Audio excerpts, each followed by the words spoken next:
Na verdade, o Bolsonaro, eu gostaria de que você, quando viesse aqui na Câmara, você explicasse por que faz 4 anos que você não dá um aumento real para o salário mínimo.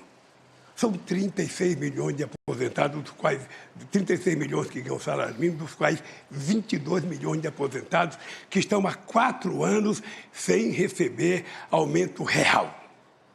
No meu governo, receberam 74% do aumento real. É por isso que a economia cresceu. Você sabe quanto que a economia crescia no meu governo? Ela crescia em média 4%. Sabe quanto está crescendo no seu? Menos que 2%.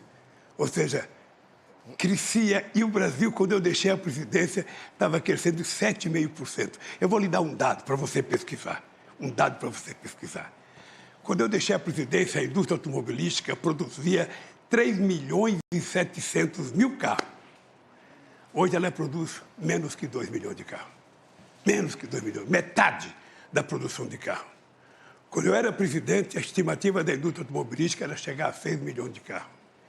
Então, veja, nós estamos com uma economia atrofiada, uma economia, sabe, que você fala que está bombando, só se for, sabe, no seu orçamento, porque para o povo não aparece esse crescimento da economia. Lula, quando você fala em Petrolão, não se esqueça, o ministro Joaquim Barbosa, quando proferiu o seu voto, mandando para a cadeia vários dos seus colegas, ele foi bem claro. O único que não pegou o dinheiro da Petrobras foi o senhor Jair Bolsonaro. Dá até uma gaguejada. Ou seja, não me compare com seus amigos corruptos, Lula. Longe disso. Quando você fala em crescimento, você mente o tempo todo. Dá um Google você em casa. Vê quanto foi o crescimento do Brasil em 2015 e 2016. Governo do PT. O Brasil caiu na ordem de 7%. Tinha pandemia naquele tempo? Tinha guerra lá fora? Não. Mas tinha corrupção em abundância no Brasil. Em 2020, o mundo todo sofreu com a economia. Falavam lá fora que o Brasil ia cair 10%. Caiu 10%. No ano seguinte, recuperamos. Ou seja, com pandemia, com uma guerra lá fora e com uma crise ideológica, nós ficamos no 0 a 0 em 2 anos. E em 2 anos você perdeu 7%. Sem pandemia, sem falta d'água e sem guerra lá fora. Há uma diferença enorme entre cuidar da economia com uma pessoa como eu e o Paulo Guedes e você. E para falar economia, prezado Lula, quem vai ser seu ministro da economia? Já decidiu?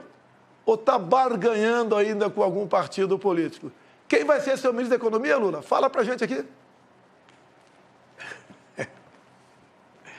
Uma coisa, eu falei do meu governo, o governo mais exitoso da história do Brasil.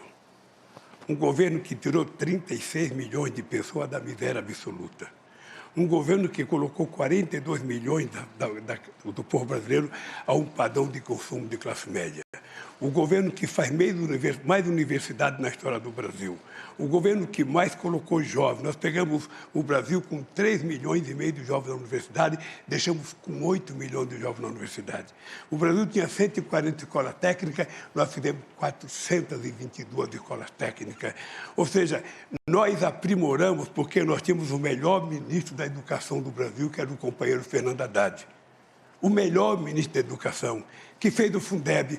O orçamento da educação subiu 160% no nosso governo. A gente criou o piso salarial dos professores, porque esse país estava dando um salto de qualidade.